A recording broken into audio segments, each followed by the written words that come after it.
무한하고 환상적인 어떤 것. 이 책이 비록 내가 겪은 임사체험을 나누기 위한 것이기는 하지만 내 안으로 밀려 들어온 그 깊고 광대한 알을 근사하게나마 설명할 수 있는 말을 찾을 수가 없다. 가장 좋은 표현 방법은 비유와 은유를 쓰는 것이 아닌가 싶다.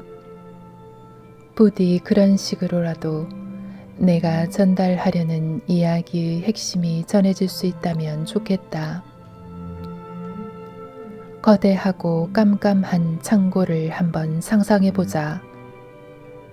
그곳에 살고 있는 당신이 앞을 볼 때 의지할 거라곤 손전등 하나뿐이다. 당신이 이 거대한 공간 안에 있는 것에 대해 아는 것이라고는 그 작은 손전등 불빛에 비추어지는 것들 뿐이다. 뭔가를 찾는다고 할 때 당신은 그것을 발견할 수도 있고 발견하지 못할 수도 있지만 발견하지 못했다고 해서 그것이 그 안에 없는 것은 아니다. 당신이 찾는 그것은 창고 안에 있다. 다만 당신이 그것에 불빛을 비추지 않았을 뿐이다. 설령 손전등을 비추어 보았다 하더라도 당신이 보고 있는 물건이 정확히 무엇인지 알아보지 못할 수도 있다. 꽤 분명하게 알아차릴 경우도 있겠지만 무엇인지 명확하지 않아 알쏭달쏭할 경우도 많을 것이다.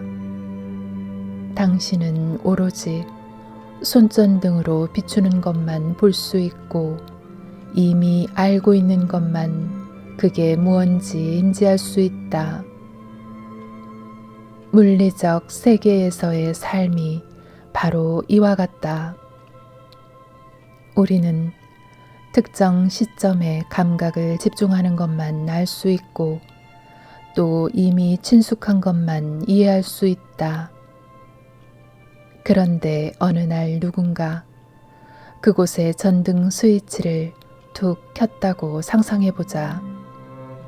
눈부신 빛과 소리, 색깔들이 갑자기 쏟아져 들어오면서 당신은 처음으로 창고 전체의 모습을 보게 된다.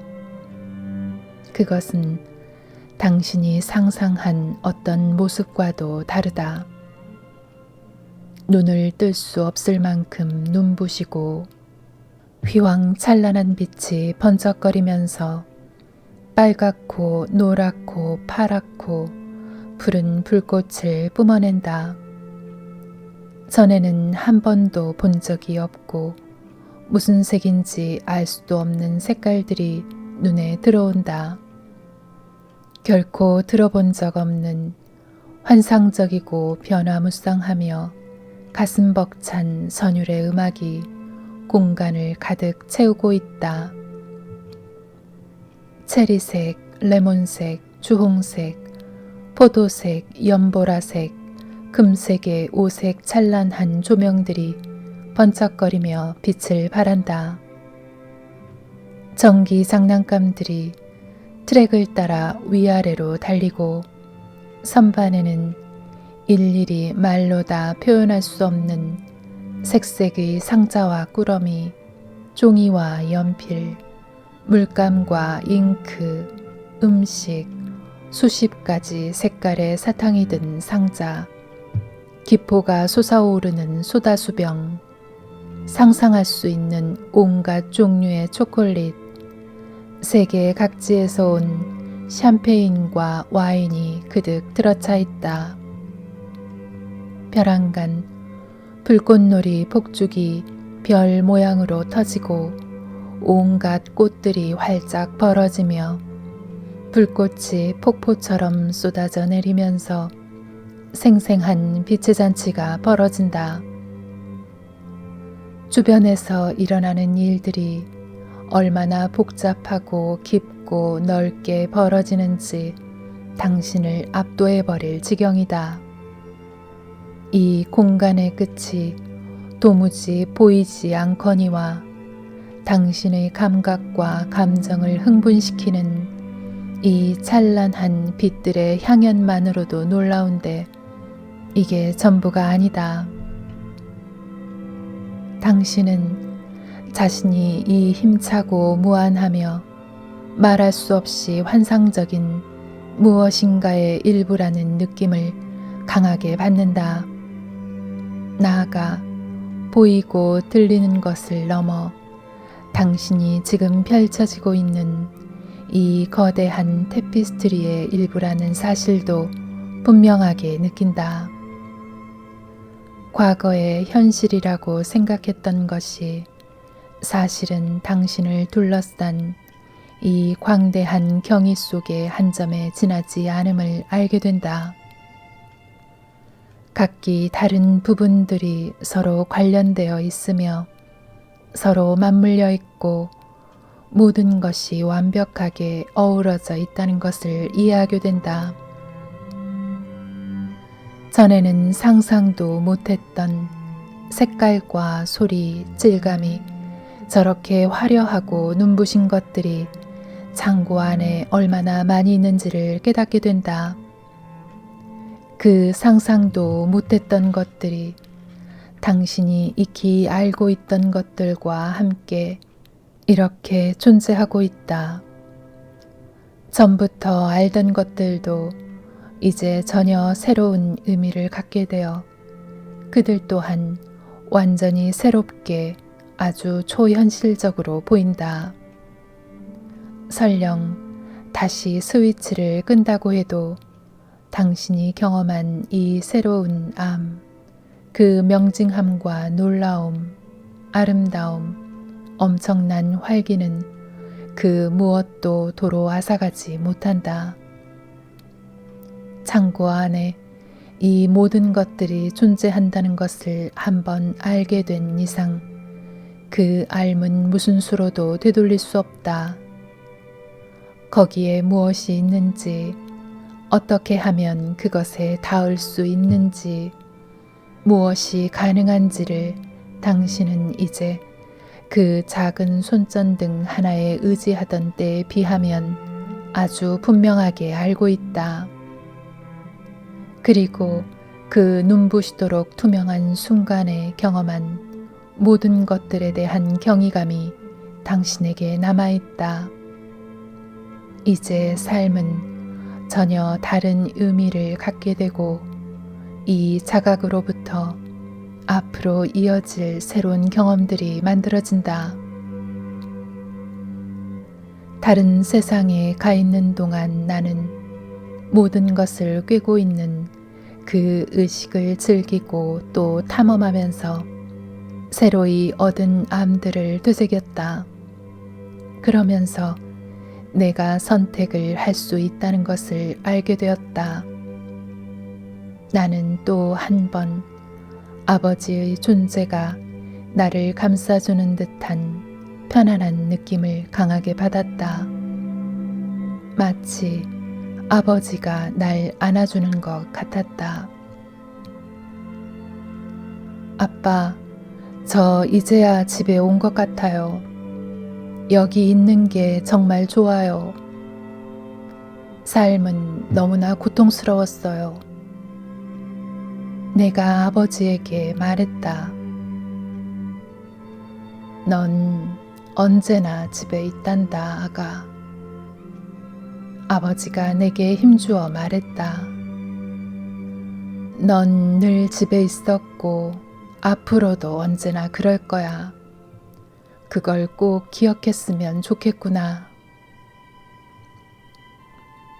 자라면서는 아버지와 그렇게 가깝다고 느낀 적이 많지 않았는데 지금 아버지에게서 뿜어져 나오는 것은 오직 아름답고 조건 없는 사랑뿐이었다.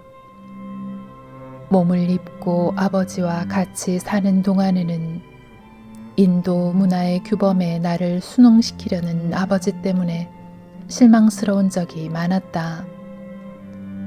아버지는 나를 젊은 나이에 결혼시키려 했고 번번이 아버지 말을 어긴다며 나를 무슨 사회 부적응자처럼 대하기도 했다. 그러나 이곳에서는 어떤 물리적 제약이나 문화적 기대치 같은 구속 없이 오로지 순수한 사랑만을 아버지한테서 받는다는 느낌이었다. 몸을 입고 사는 동안 아버지가 내게 강제했던 문화적 압박은 모두 사라지고 없었다. 그것들은 육체적 존재일 때의 모습에 지나지 않았다. 죽음 이후에 그런 것들은 하나도 문제되지 않았다. 그런 가치관들은 사후의 생으로 이어지지 않았다. 남은 것은 오직 아버지와 나 사이의 연결, 그리고 서로에 대한 조건 없는 사랑뿐이었다. 그래서 생전 처음으로 나는 아버지와 함께 있는 것이 따뜻하고 편안하다는 걸 실감했다. 정말 놀라웠다. 이제야 마침내 집에 온 것 같았다. 아버지와의 대화는 말로 이루어지지 않았지만 우리는 완전히 하나가 되어 서로를 이해했다. 아버지의 말을 그저 이해하는 것이 아니라 내가 아버지가 되는 것 같았다. 나는 아버지가 돌아가신 후로도 내내 우리 가족과 함께 있었다는 것을 알 수 있었다. 엄마에게 힘을 주었고 엄마를 지켜보며 함께 있었으며 내 결혼식 때도 나와 함께 있었다. 내가 병에 걸렸을 때도 내 곁에 있었다. 나는 아버지의 본질과 내가 한층 직접적으로 소통하고 있음을 알게 되었다. 사랑하는 딸아, 내가 아직은 집에 올 때가 아니라는 것을 알았으면 좋겠구나. 하지만 나와 같이 집으로 갈지 네 몸으로 돌아갈지는 여전히 네가 선택할 몫이란다. 하지만 내 몸은 암이 퍼져 너무 아프고 기력도 없고 완전히 만신창이인걸요. 아버지 말에 내 안에서 툭 튀어나온 반응이었다. 뭐 때문에 내가 저 몸으로 돌아가고 싶겠어요. 고통밖에 없는데요. 나만이 아니라 엄마와 데니한테도요. 돌아가야 할 이유를 전혀 모르겠어요. 그 조건 없는 사랑의 상태가 말할 수 없이 황홀해서이기도 했지만 나는 몸으로 돌아간다는 생각은 떠올리기도 싫었다. 지금 있는 곳에 영원토록 머물고 싶었다. 그 다음 순간에 일어난 일은 너무 놀라운 것이라 쉽게 설명할 수 있을지 모르겠다. 우선 내가 어느 쪽으로든 의식을 주면 그와 관련한 모든 것이 내 눈앞에 나타났다. 그 다음으로 시간이라는 것이 전적으로 무의미해 보였다. 시간은 마치 존재하지 않는 것인 양 고려할 요소조차 되지 않았다. 그때까지는 의사들이 내 장기를 다시 살리려고 갖가지 검사를 했고 검사 보고서도 이미 쓰여 있었다. 하지만 그쪽 세상에서는 그 검사와 보고서의 결과가 내 결정에 달려 있는 것 같았다. 몸으로 돌아가 계속 살아갈지 아니면 죽음으로의 여행을 계속할지는 내가 정하는 것이었다. 내가 죽음을 선택한다면 검사 결과는 장기 부전으로 인한 사망이 될 것이요. 몸으로 돌아가는 쪽을 택하면 장기들이 기능을 되찾았다는 검사 결과가 나오게 될 터였다. 그 순간에 나는 돌아가고 싶지 않다고 마음을 정했다. 그러자 내 몸이 죽어가는 것이 의식되었고 의사들이 식구들에게 장기 부전으로 인해 사망했다고 설명하며 내 죽음을 알리는 것이 보였다. 바로 그때 아버지가 말했다. 네가 올 수 있는 데까지 최대한 온 것 같구나, 아가. 더 가면 이제는 돌아가지 못한다. 나는 비록 물리적인 형태는 아니었지만 내 앞에 어떤 경계가 있음을 인식했다.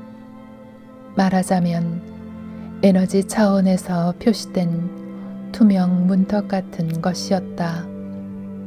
그 경계를 넘어가면 다시는 돌아올 수 없다는 걸 알 수 있었다. 물리적 세계와의 모든 연결이 영원히 끊어지는 것이었다. 그러면 내가 본 광경대로 우리 가족은 내가 말기 림프종에 따른 장기 부전으로 사망했다는 통보를 받을 것이다. 조건 없는 사랑 속에 내가 받아들여지는 느낌은 참으로 놀라운 것이었고 나는 이 문턱을 넘어 그 사랑을 영원히 느끼고만 싶었다. 그것은 마치 모든 살아있는 존재와 창조물이 순수한 본질 안에 그 하나임 속에 감싸여 있는 느낌이었다. 아무런 고통도 괴로움도 드라마도 애고도 없었다. 내 육체와 우리 가족에게 벌어지고 있는 일들에 끌려 들어가는 찰나 나는 또다시 감정으로부터 물러서는 나를 발견했다. 다시 한번 나는 더 커다란 이야기가 펼쳐지고 있는 느낌에 휩싸였다. 내가 돌아가지 않기로 선택한다고 해도 모든 것은 더 커다란 삶의 테피스트리 안에서 정확히 계획대로 진행될 것이었다. 죽음으로의 여행을 계속하겠다고 결정을 내린 그 순간 나는 새로운 차원의 진실을 알게 되었다. 진정한 내가 누구인지 깨달았고 내 참자아의 장엄함을 맛보았기 때문에 만일 삶으로 돌아가는 선택을 한다면 내 몸은 삽시간에 나으리란 걸 알게 된 것이다. 몇 달 혹은 몇 주가 아니라 며칠 만에 낫게 되리란 사실을. 내가 몸으로 돌아가는 쪽을 택하면 의사들은 내 몸에서 암의 흔적조차 발견하지 못하리라는 것을 분명히 알 수 있었다. 어떻게 그럴 수 있지? 나는 이 새로운 사실에 깜짝 놀랐다. 그리고 이유가 무엇인지 알고 싶었다. 그리고 바로 그때 나는 내 몸이 내 내면 상태의 반영에 불과함을 이해하게 되었다.